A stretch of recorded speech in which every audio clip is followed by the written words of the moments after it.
Hello guys, hi అలాఫజ్. ఏం చెప్తుర్రు? ఏం లేదు, నేను ఇక్కడికి వచ్చిన. ఎక్కడికి? మా ఊళ్ళో చెరువు దగ్గరికి. ఎండ కొడుతుంది, చేపలు పట్టాలా? చేపలు మాత్రం మస్తు పడతారు మా ఊరోళ్ళు. చిన్నప్పుడు మా అమ్మమ్మ వాళ్ళ ఊర్లో ఉన్నప్పుడు అదేంటి తువాలలు పట్టుకొని మా మరదలు నేను ఇద్దరం బాగా సోపతి.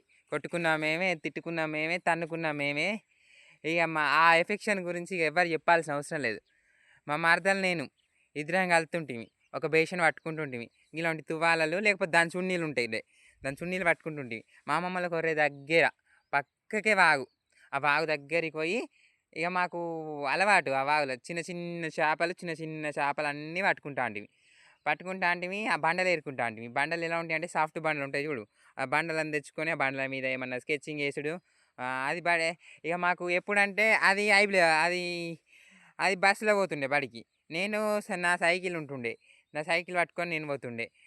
ఇక 10వ తరగతి వరకు చదువుకున్న తర్వాత ఇక అది ఒడిచిందా. అప్పటి నుండి వెళ్ళి ఆ తిరుగుడు లేదు, ఆ చేపలు పట్టుడు లేదు, ఏం లేదు. అటేటో దూరం దూరం చదువుడు, ఆ జాబ్రాని చదువులు చదువుడు. నీ అవన్నీ చదువు కనిపెట్టుకున్నది. చదువు కనిపెట్టినోడిని తన్నాలి అనిపించిన వాళ్ళు ఎంతమంది చెప్పుర్రు మీరు? న్యాయం కొద్ది చెప్పుర్రి. చదువు కనిపెట్టినోడిని తన్నాలే, ఇదేంది గోస అనుకున్న మంది ఎంతమంది? మేము మాత్రం మస్తు కొట్టుకుంటుంటా అంటివి, ఆడుకునేటోళ్ళం మస్తు. మళ్ళీ వేరేటోళ్ళు సోపది లేదు, అది నేనే చిన్నప్పటి నుంచి. ఇప్పటికి కూడా మస్తు కొట్టుకుంటాం, కాకపోతే అప్పుడంతా కాదు.